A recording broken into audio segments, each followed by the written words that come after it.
Ladies and gentlemen, here we are, Team Compton in Queensland with the most elusive man in Australian MMA media. It's Stewart Nicoll. Welcome. Thanks for having me, Mitch. Good to see you again. You're ducking all the interviews. I tell you what. You surprised me today. Fucking just showed up and said, "Hey, you want to do an interview?" And I put my gloves on and I was like, "Oh, sure, let's do it." Booked a whole flight just for you, mate.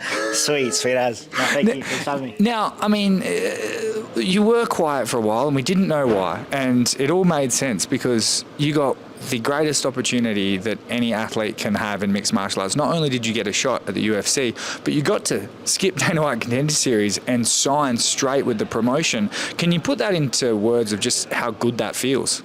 It was unreal. It was actually like a surprise to me. We were hoping for it, but like as the weeks progressed, you know, I was like, let's try to get Contender Series, and I had my fingers crossed for just Contender Series. So to be honest, it was a surprise. The boys surprised me here. They, we did a video chat with my management, Danny and Ruby at Ruby Sports.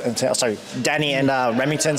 And they said, we don't have a spot for you at Contender Series, but you're in on Perth on 7 weeks notice. So I was like, fuck yeah, that's awesome. Let's go. Words can't explain it. I just dream come true. Yeah, dream come true. Do you feel like, I mean, it kind of validates everything and the path you took in your career, the fights you took, the sort of not engaging in certain shit talking? Because I know that the Drilich and Gauci stuff got thrown around a lot. Did you hear any of that? And did that bother you at all?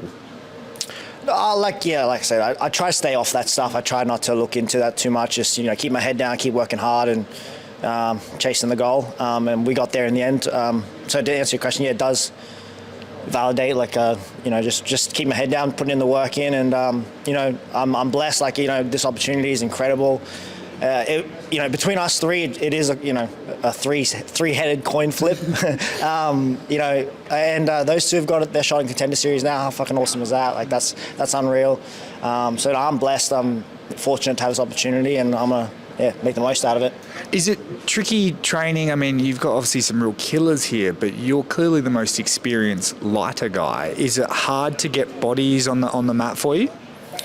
Yes, yeah, it is. I think just at heavyweight and flyweight, just the two spectrums, it's hard to find bodies. So that's why, I'm sure you know already, I do cross-train with Sean and Reese and the boys up at Gold Coast. I travel around Sunny Coast, Gold Coast, just to get some rounds in, once a week with some smaller guys, because we're built different, we move different, we bounce off the floor, and, I got to get used to pinning those sort of guys. So yeah, it is hard, but I have an awesome team here, and everyone's highly skilled, so it just makes me stronger when I do verse those little guys. But you do need the rounds in with the same size guys, because we do move differently. The speed, just the ability to pop back off the floor is a little bit different with the lighter guys. So I do get some good rounds in with Sean and the guys up at the Gold Coast as well. And what can we expect UFC 305? I mean, obviously when we put flyweights into the UFC, they do pretty well. You obviously know your opponent, but what's planned to go about it, and what's it going to be like to finally put all your career of work on display? Yeah, it's going to be awesome. I think this opponent's fantastic for me. He mixes it up well. He does seem to like to grapple.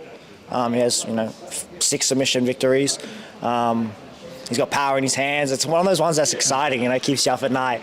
He did knock out Shannon Ross from the Gold Coast, pretty spectacular fashion. So he's got power, but he does tend to like to grapple. So I expect this fight to go everywhere. But I think when it comes to the grappling, I think I'll be able to dominate that area. But we'll see. I've never faced this level of competition. This is the big leagues. So let's see what I got. Let's see if I can hang in there. I believe I can. But yeah, I'm excited to test myself. And finally, before I let you go, do you have a message for the Stewart Nicoll haters and then the Stewart Nicoll supporters?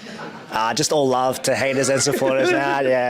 I try to stay positive. Just thank you to all the positive messages. They're the ones I want to put my energy into. I don't really I just laugh at the ones that are negative ones and just brush it off. I'm just early in this game. I know there's going to be more and more trolls. It's brutal, man. The internet's a brutal place.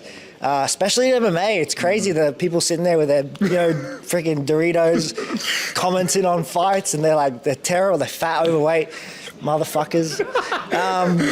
Yeah, and they just comment in bullshit.